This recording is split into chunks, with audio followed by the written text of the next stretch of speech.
Introduction, bill, profit and loss. அறிமுகம், பட்டியல், லாபம் மற்றும் நட்டம். இந்த வீடியோட முடிவில் பில், ப்ராஃபிட் அண்ட் லாஸ் பற்றி ஒரு சுருக்கமான இன்ட்ரோடக்ஷனை தான் பார்க்க போறீங்க. ஹாய் கவி, நீயும் வெஜிடபிள்ஸ் வாங்க வந்தியா? சரி, நான் வெயிட் பண்றேன், நீ வாங்கிட்டு வா. வாங்கிட்டேன், வா போலாம். பில் வாங்கினியா இல்லையா? பாரு, நான் வாங்கிட்டேன். நான் வாங்கல. இந்த பில்லை வச்சு என்ன பண்ண முடியும்? இது சின்ன கடை, அதனால இப்படிதான் பில் தருவாங்க.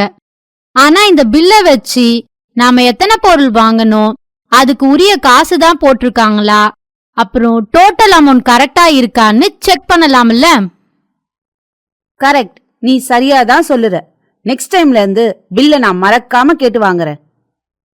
எந்த பொருள் வாங்கினாலும் பில் கேட்டு வாங்கணும். கொஞ்சம் பெரிய கடைக்கு போனா இந்த மாதிரி பில் தருவாங்க. பில் ஒரு லீகல் டாக்குமெண்ட் மாதிரி. கடையோட பேரு, அட்ரஸ், அப்புறம் ஃபோன் நம்பர், என்ன பொருள் வாங்கணும், வாங்கின டேட், டோட்டல் அமௌண்ட் என்ன, எல்லா டீட்டெயில்ஸும் அதுல இருக்கும். சூப்பரா சொன்ன. பில் இருந்தாதான் நாம அந்த கடையில பொருள் வாங்கினோன்றதுக்கு ஒரு எவிடன்ஸ் இல்லையா? ஆமா கவி, பில் வாங்குறது மூலமா நாம கவர்மெண்ட்டுக்கும் ஹெல்ப் பண்றோம். கவர்மெண்ட்க்கு ஹெல்ப் பண்றோமா? எப்படி? கடைக்காரர் கரெக்டான டாக்ஸ் அமௌண்ட் கட்டுவார் இல்லையா? ஆமா, சரியா சொன்ன. இப்ப எல்லாம் நிறைய கடைகள்ல இது போல கம்ப்யூட்டரைஸ்ட் பில் தான் தராங்க. ஆமா, கரெக்ட். நீ ஒன்னு கவனிச்சியா? என்னலதா? இப்ப நம்ம ஸ்கூலுக்கு போறோம், அதுக்கு என்ன பொருள் எல்லாம் தேவைன்னு சொல்லு.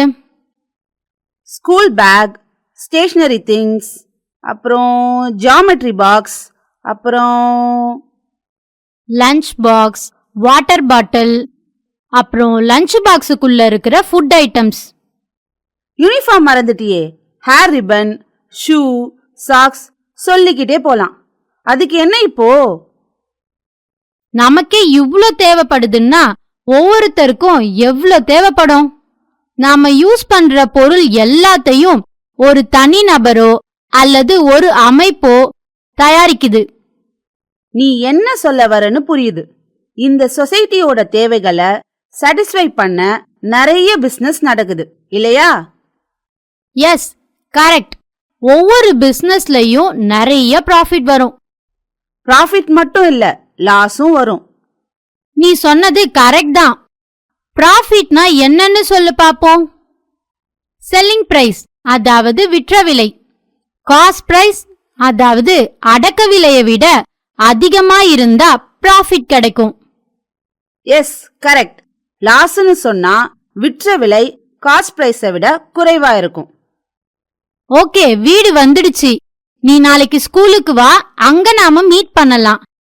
ஆமா, மிஸ் கூட பில், ப்ராஃபிட், லாஸ் பத்தி தான் நாளைக்கு சொல்லி தருவாங்க. நாம நிறைய தெரிஞ்சுக்கலாம். ஓகே, பாய் லதா. பாய் கவி. பாடச்சுருக்கம். இந்த வீடியோல பில்னா என்ன, அதோட அவசியத்தை தெரிஞ்சுக்கிட்டீங்க. அப்புறம் ப்ராஃபிட் அண்ட் லாஸ்னா என்னன்னு தெரிஞ்சுக்கிட்டீங்க. கீவேர்ட்ஸ், சிறப்பு சொற்கள். பில், பட்டியல். ப்ராஃபிட், லாபம். லாஸ், நட்டம்.